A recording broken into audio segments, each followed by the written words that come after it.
Hello, buddy. We're back to Tin Man's Quarter Channel. I'm your host, Jeffrey Tin Man Taylor, and today I'm finishing off my Mr. Nightmare marathon for you guys. The video I'll react to first is 10 More Disturbing True Stories, Volume 2. So without further ado, I'm going to turn these lights off, move the camera up here for you guys, and let's get this reaction on the road to the bag, shall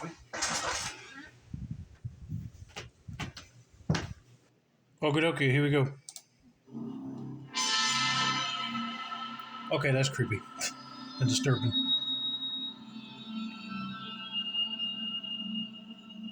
I remember this just vaguely, since I was little at the time, maybe 7. In my old house, my room had its own floor. It wasn't even supposed to be a bedroom. It was more of an attachment to the attic, or a closet-type room. People that owned the house before us used it as a playroom for their daughters. My room also had a huge closet door that was attached to the attic.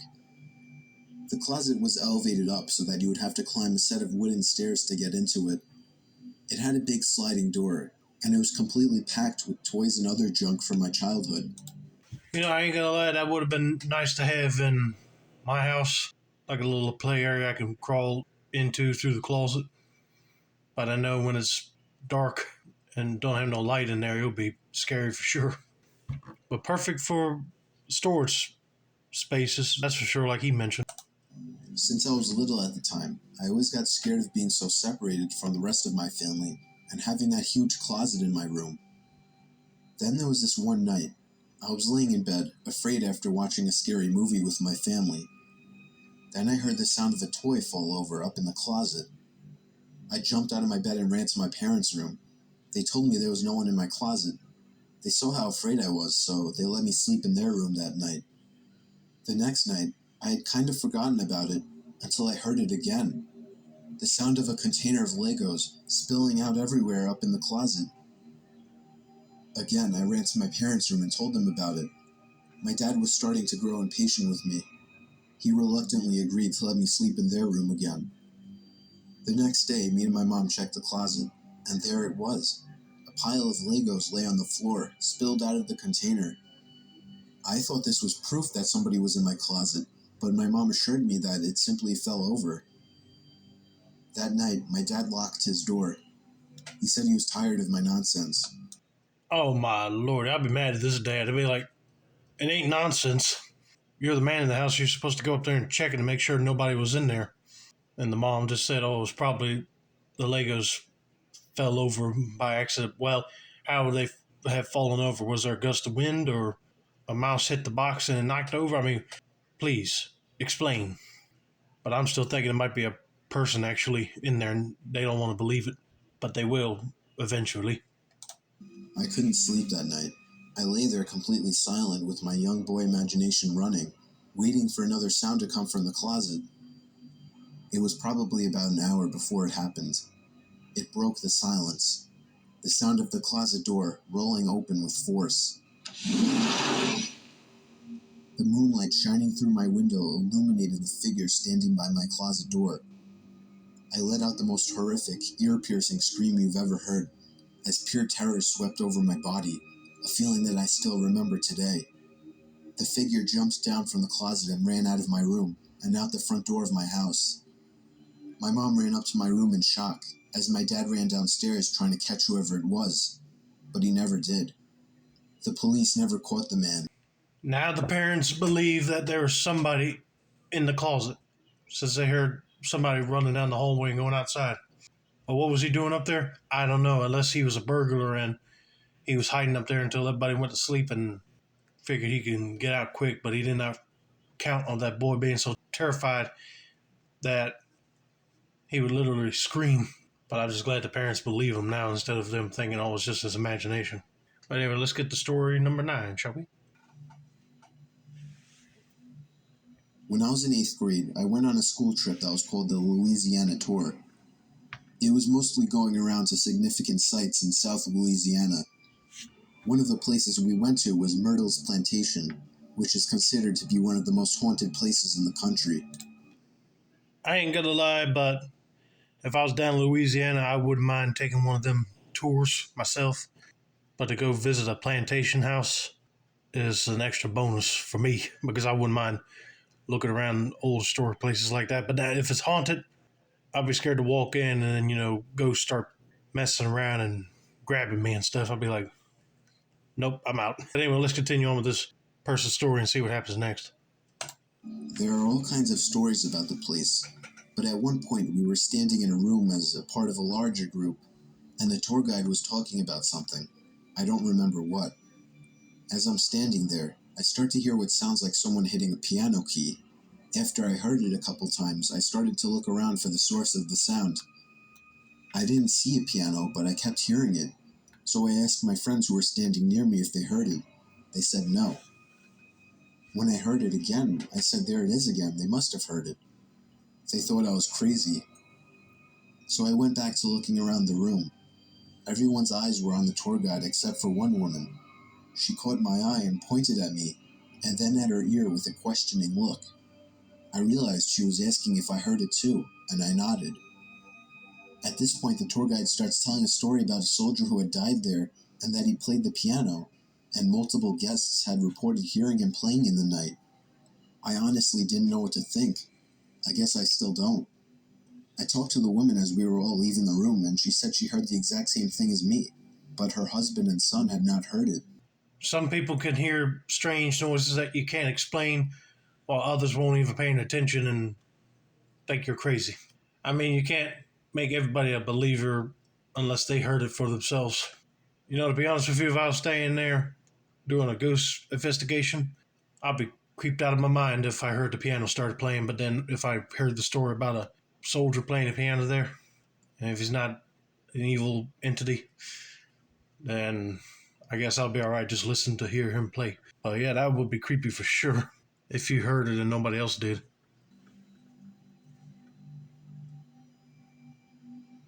It was near Halloween time when my friends and I were telling ghost stories. My friend said she was going to tell a story about her parents' first date.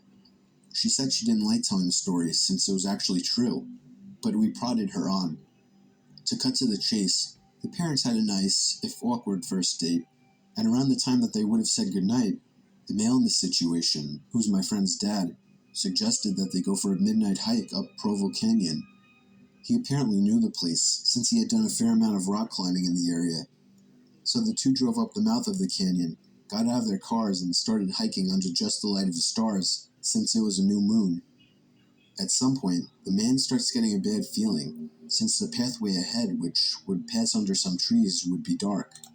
My nerves would be jumping at this point, because I wouldn't mind going on a little hike if I was on a date with a nice girl. But if it's nighttime and you don't see what is in front of you, like it's pitch black, I wouldn't go any further. Never know who or what is hiding out there, probably ready to pounce on you. And because it was getting quite late. He ignores the feeling and presses on. A minute later, the feeling came back to the man. He ignored it again and started walking a bit of the way into the trees when his foot hit something soft in the middle of the path. Under the trees, it was too dark to see just what this soft thing was, and the feeling came back stronger than ever. Instead of finding out what his foot had bumped into, he and the woman both agreed to hightail it out of there. Years later, after being married for some time, they were watching an interview with the serial killer Ted Bundy. In response to a question asking him to describe the time that he felt the closest to being caught, he explained about the night that he lured a girl into Provo Canyon and had just killed her when he heard some people coming up the trail. He explained how he hid in the trees just in time, only to watch some guy walk right into the body, and for some reason, just turn around and walk away. Okay, that would be creepy as hell. You think he just probably bumped into either mounds of sticks or grass and didn't even think about checking it. And then when you see an interview with Ted Bundy and you find out that he said he just killed somebody right there and you literally hit a body and turned around and went back without even catching Ted hiding in the woods. Oh man, you were that close to death yourself. If you saw him, he probably would have jumped up and got you. Thank God they did not investigate them, because the kid talking about this story would not have been born and this story would have been told. Man, that is creepy. What are the chances of that? You're in a little trail and a serial killer was literally hiding in plain sight. My school's library is open until 2 in the morning for the idiots like me that don't do their essays until the last minute. It's a pretty small building, and most of the books are in the basement area called the stacks. Just to give you a quick layout, there's the big main stairs that go down to the stacks, a vending machine room, and the long hallway with the 4 entrances into the stacks. The stacks are 2 really big rooms on opposite sides of the hallway with a huge amount of bookshelves and study desks lining the walls. I was there around 11 p.m. last year. It was a pretty research-intensive essay, so I was down in the stacks working in one of the study desks, so I didn't have to keep going upstairs and downstairs again. I had been there for maybe 2 hours, and everyone except for a boy working a few desks down from me had already left. I was pretty zoned out by this point. It was an 8 a.m. class, so I didn't have much time until it was due, and I was sort of panicking. So it really pissed me off when I heard someone flipping through book pages really fast to make them do that loud whipping noise at the other end of the room. I sort of ignored it for a while, thinking they'd go away eventually, but they just kept doing it. After about 5 minutes, I got sick of it and started to walk over to tell them to knock it off. I get about 3 steps across the room and it just stops. I sat back down and it was quiet again, only for like 10 minutes before the flipping pages noise started again, only loads louder, like they'd grabbed a huge book that time. The boy started to get pissed off too, and he stood up and started walking around through the bookshelves trying to find them. It kept going, so I got up too and started looking around with him. It got really loud and it was pretty obvious where it was coming from by that point, so we started walking towards it. He was on one side of the shelves and I was on the other. We walked all the way down the shelves. No one there. We hadn't seen anyone come in the stacks, and we were on the side of the room with the entrances. No way could anyone have come in without us seeing them. The noise stopped again, and we both sort of just slowly walked back to our seats. I assumed it was just a fan or something in the other room, and I really needed to get my essay done. We sat down, and immediately the noises started again. It sounded like it was coming from right next to the guy's chair. He shoved his stuff in his bag, looked at me, said, "Fuck this," and took off. I was out of there maybe 5 seconds behind him. I still won't go back in the stacks at night, even when there's other people down there. That annoyed the crap out of me too, thinking that somebody's being a jerk trying to look through pages in books without doing it quietly. But then when you go down the bookshelves and there ain't nobody on either one of them, then that's really strange. You know, I could have gone with that theory, like he said, the fans were probably blowing in there, moving the books, but I said, that must be one mighty strong fan, or unless it might have been a ghost in that specific area of the library. I'm inclining towards more of that route, but I would agree with him. I wouldn't go back down there at night. But man, that is creepy.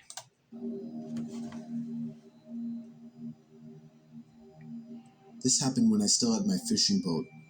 It was a horrifying experience that will never leave us. Me and my wife departed from the East Coast for our 2-day fishing trip in the North Atlantic. The first day and night were normal. We got a decent catch. At night we played cards while listening to music. It was enjoyable up until the next night. After a slow day at sea, we were playing cards again inside, this night without the music. It was at that moment that we heard the sound of a boat motor. We rushed outside to see a man piloting a crappy old motorboat with absolutely no lights on. He had stopped directly in front of our bow. The man was middle-aged. He had a beard and a baseball cap on. I went up closer and asked him if he needed help. He asked us if we had any spare gasoline. I apologized and told him we didn't. I asked the man if he was low on fuel and if he needed a ride back to the shore, but he declined. He claimed he had plenty of gas, which brought an awkward silence as me and my wife wondered why he asked us for gas then. Yeah, that is very fishy. No pun intended. You're just sitting on the boat fishing, and you got done, and you and your wife decided to play cards, but then all of a sudden you hear this guy rolling up on his motorboat claims that he's low on gas, so he needed more gas. And they said they didn't have none, but then he responds back saying that he got plenty of gas since they asked him that he need help getting to shore. So it makes you wonder if he's asking for extra gas so he could burn something. That's my guess right here. So let's just continue on and see what happens next. The silence started to creep me and my wife out, mostly because of the way he just blankly stared at me. The only reason I could see was because of the deck light in the front of our boat. Other than that, we were surrounded by darkness. The man finally broke the silence and asked us if we had a good catch that day. I told him we didn't, still trying to be polite, even though the situation was odd and creepy. I asked the man how he was getting around in the darkness, but all he gave me was a chuckle, as if I had made a joke. I figured he misheard me. He turned his little motorboat around, and the last thing he said to us was, "Nice meeting you folks." He sailed off into the total blackness surrounding us. Me and my wife were completely weirded out. My wife told me she was afraid he was going to rob us. Being a fisher, you run into and make conversation with other sailors and fishers all the time, but I knew something about that guy was off. The fact that he came up to us so late at night, so far from the shore, and alone in that little motorboat, and the way he acted, we were both really uncomfortable, so I decided to turn out our lights and sail a bit north just to make sure the guy couldn't find us again. Call me paranoid. Later that night, probably around 2 in the morning, I woke up to the disturbing and ear-piercing scream of my wife. I shot up from my laying position to see a man standing at the edge of our bed. I lunged out of the bed towards the man, but he was out of the cabin before I could even get out of the room. I heard the sound of the same motorboat starting before speeding away into the darkness again. We sailed all the way back to the shore that night and reported the man right away. Of course, nothing was ever heard of the topic again. We still have no idea what the man wanted or what he was planning on doing, but it still gives me nightmares to this day. Oh man, that would give me nightmares for sure as well. He probably was planning on robbing you folks while you were sleeping and then maybe murder you, and that's why he said he needed extra gas. Probably to torch the boat to get rid of his crime. Man, if I grabbed him, I would have been punching the crap out of him and asking why is he on our boat. But man, I wish that guy was caught after they reported him to the police so nobody else wouldn't run into him. But thank God they got out of there all right otherwise, even though it left a mental scar on them for sure.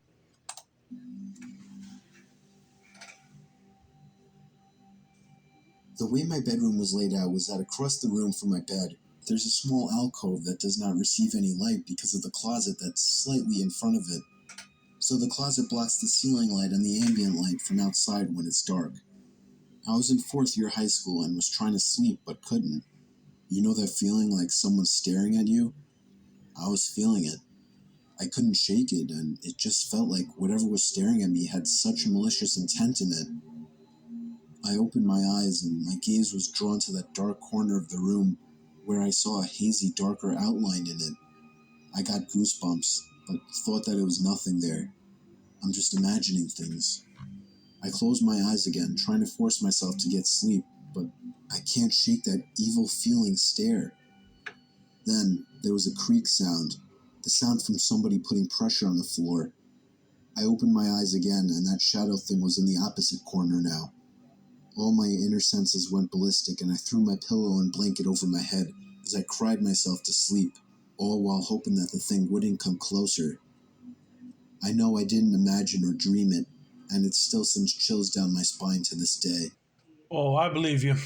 You either had someone that broke in the house and is just watching you sleep for some odd reason, or you might have a scary looking ghost that had enough energy to creak the floors. I don't know. I just saw that guy had to go through that when he was a young kid.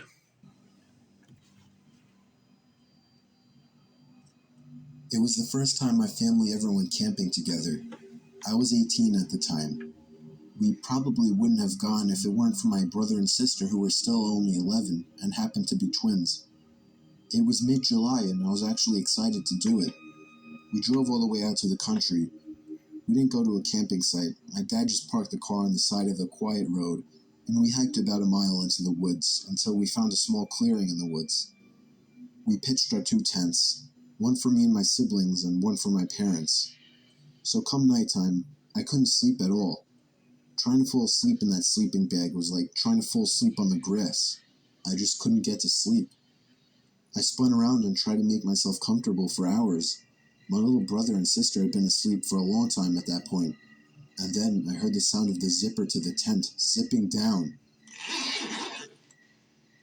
I looked up and saw someone poking their head into the tent. I couldn't see who it was. "Dad?" I whispered. Whoever it was removed their head from the inside of the tent. "Dad?" I said louder. Whoever it was quickly moved away from the tent, leaving it unzipped. I was so confused. I was sure it was my mom or dad just checking on me. No, it ain't. That'd be terrifying just to be sleeping in the tent and all of a sudden you hear a zipper on your tent open up and it's not your folks. It's some strange dude sticking his head in there. But then he heard you calling out for your dad. He decided to back off and go before he got caught by one of the parents. So I crawled out of the tent and walked over to my parents' tent. I unzipped it and crawled inside. My parents were both in their sleeping bags. I shook my dad until he woke up. I asked him if he had just checked on us. He said no. I got chills as he said it. I then woke up my mom, hoping that it was her, but she groggily told me that she hadn't left the tent either. I got goosebumps all over as I came to the realization that somebody actually came up to our tent, opened up the zipper, and peered inside. A stranger. For all I know, some sort of psycho. I couldn't even really tell if my parents took me seriously or not, or maybe I just don't remember. But I do remember that I didn't get a minute of sleep that night. Oh man, I hope your parents took it seriously. Because that'd be wrong if they just passed it off as him having a nightmare or imagining things or something. And the next day, I'll be like packing everybody up and getting back out and calling the camping trip off. But yeah, this is why some people are scared to camp out in the middle of nowhere, not in the campsite, because you never know who or what would just come out of nowhere and investigate on what you're doing. And you never know if they have intentions of either robbing or murdering you out there. My parents were on their honeymoon to Key West. When they arrived at the hotel to check in, they were told that the room would be non-smoking. With my dad being a smoker, they requested a different room. They got the room switch and went to their room. As they got off the elevator, the smell of fresh paint was overwhelming.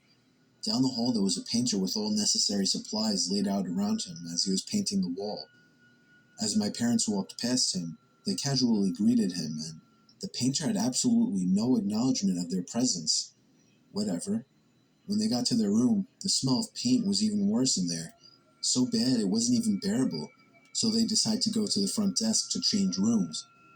When they explained the situation, the attendant looked very confused and informed them that there wasn't a scheduled paint job on that floor for that day. What? Okay, that's really spooky. Don't tell me they got a ghost painter on that floor. But that'd be crazy that you walk in that hallway and there's a guy painting with all the necessary painting supplies like laying all over the floor. And then when you go to the front desk to complain about the smell of the paint, and they say, "Oh, we don't have nobody scheduled up there to paint today," I'll be like, "Well, you need to get somebody up on that floor because there's somebody painting, and that paint they're using is strong." Talk about getting the chills down your spine at that moment. But agreed to change their room anyway. My parents go back to their floor to grab their luggage, and the painter is completely gone. All supplies cleaned up and gone within 10 minutes, and the smell of paint was completely gone. At this point, my parents were freaked out, but didn't think much of it and went to their new room. The next morning on their way to breakfast, they overhear a tour guide talking to a group. My parents tuned in when the guide mentioned the floor that they were originally supposed to stay on. Apparently, a long time ago, there was a painter on that floor painting and fell down the elevator shaft to his death. Now, my parents don't normally believe in the paranormal, but after an event like this that they had no explanation for, it freaked them out a good bit.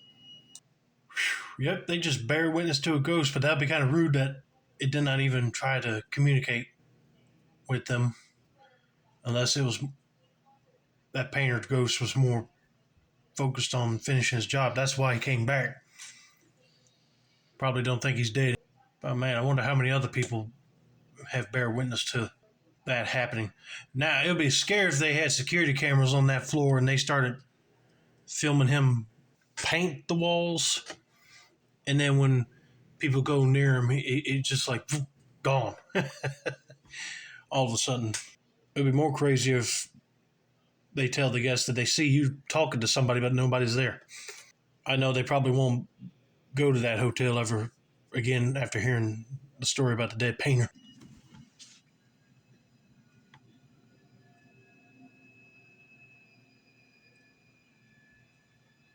This story didn't happen to me. It happened to my cousin, and yet it still freaks me out thinking about it. This story is all too true. My cousin Nikki was on Skype with his girlfriend Sam at around 1 in the morning on a Friday night. She was asking him to come over and stay the night, but he didn't really want to drive over that late. Sometime into the conversation, Nikki noticed the closet door behind Sam open a crack. Nikki pointed it out, and Sammy turned and looked at the closet. They both ended up ignoring it. It was probably another half hour into the conversation that the closet door creaked open even more. Nikki spotted it again and told Sam that her little brother must be hiding in the closet. She denied it and told him the window was open or something, so there must have been a draft. It was about half an hour later that the closet door completely opened, and somebody stepped out of the closet and walked out of Sam's bedroom. Sam didn't seem to notice, but Nikki got startled from what he just saw. He told her that her little brother was hiding in her closet, but what she said next scared Nikki shitless. She told him that she was home alone that night. Nikki started yelling at the screen for her to lock her door and call the police, and that he would be over there as fast as he could. Sam just started to understand the situation as she turned and saw the closet door completely open. She ran over to her doorway and let out a blood-curdling scream before slamming the door shut and locking it. Nikki drove over as fast as he could while calling the police. When he got there, the front door was left open, so he ran into the house into Sam's room. He knocked on the door and told her it was him, but she wouldn't answer. When the police finally arrived, they busted open the door to find her curled up in the corner of the room in shock. She later told the police that she had seen somebody standing face to face with her at the doorway before shutting the door. I'd be crapping my pants if I saw somebody just standing at the door without even making their presence known. I don't know why that guy had the nerve to just stand there and wait for her to come to the door when her boyfriend already seen him. He should have already got out of there without making any more movements noticeable. Probably was just a prowler that snuck in, or he was probably planning on robbing something in the house, but did not know that she was there. He figured he had to get out of there quick. And he did by the time the boyfriend showed up, but man, that's disturbing. I'm just glad that both of them are okay and did not get harmed physically, but I know both of them are going to be scarred for life now, knowing that there was a guy hiding in plain sight.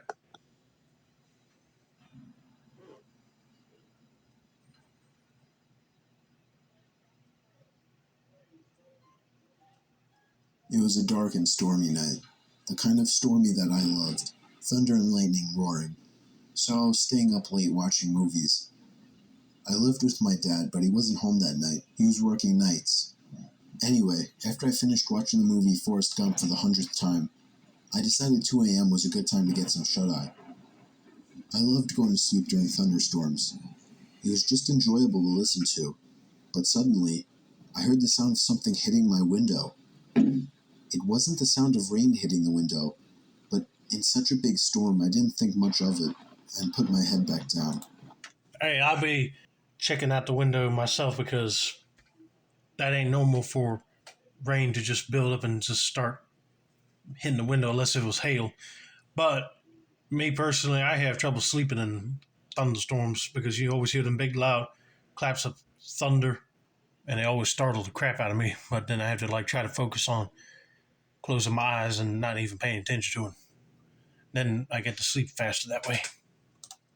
But a few seconds later, the same noise. Something hits the window again. This time I made the sound out to be a rock hitting the window. My heart started racing. It couldn't be my dad. He would call if something was wrong.